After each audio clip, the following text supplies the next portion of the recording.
Jean-Luc Buffière, vous êtes viticulteur à Pont-de-l'Isère dans la Drôme, dans l'appellation Crozes-Hermitage. Comment se porte aujourd'hui le Crozes-Hermitage? Alors le Crozes-Hermitage, du fait de sa petite surface, comme je vous ai dit, c'est 1500 hectares, on n'a pas des problèmes de vente. La qualité, depuis une vingtaine d'années, est à la hauteur de ce qu'on a espéré. Et on n'a pas du tout de problème. On vend une année sur notre récolte, une année sur deux, une année sur l'autre, et on n'a pas besoin de... Voilà. Le Lyon est bien implanté, car je vois, nous, on fait quand même 1000 bouteilles par mois sur Lyon. Les Lyonnais apprécient le Crozes-Hermitage. Et en principe, sur l'appellation, bien 30 à 40% partent à l'export.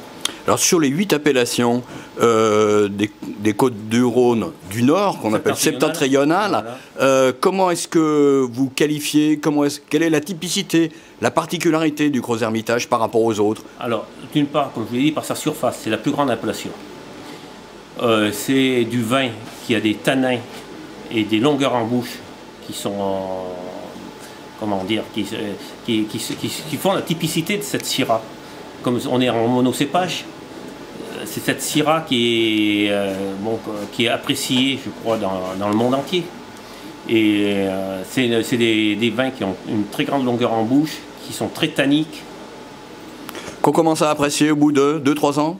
Oui, mais la première année, c'est pas des vins à garder 20 ans. C'est des vins, leur plénitude, je pense qu'elles sont entre 3 ans et 6 ans, 7 ans.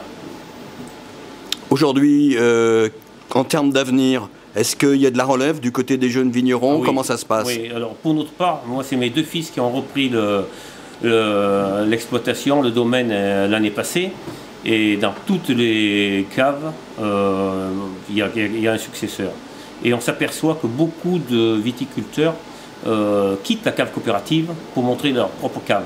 Il y a une vingtaine d'années, on était 18 à 20 caves, maintenant on arrive à 35 caves particulières. En matière vitivinicole, on parle parfois aujourd'hui, en termes de marque justement, pour se distinguer, de sortir des appellations pour simplement s'appeler sous un nom de cépage, avec la particularité par exemple du terroir où c'est cultivé. Voilà. Alors ça, c'est les États-Unis. Les États-Unis, ils n'en ont rien à faire de les appellations. Ils parlent surtout cépage, ils parlent Syrah, mais dans l'AOC, on n'a pas le droit, là où c'est Crozes-Hermitage, on n'a pas le droit de marquer Syrah, on n'a pas le droit de marquer le cépage sur l'étiquette.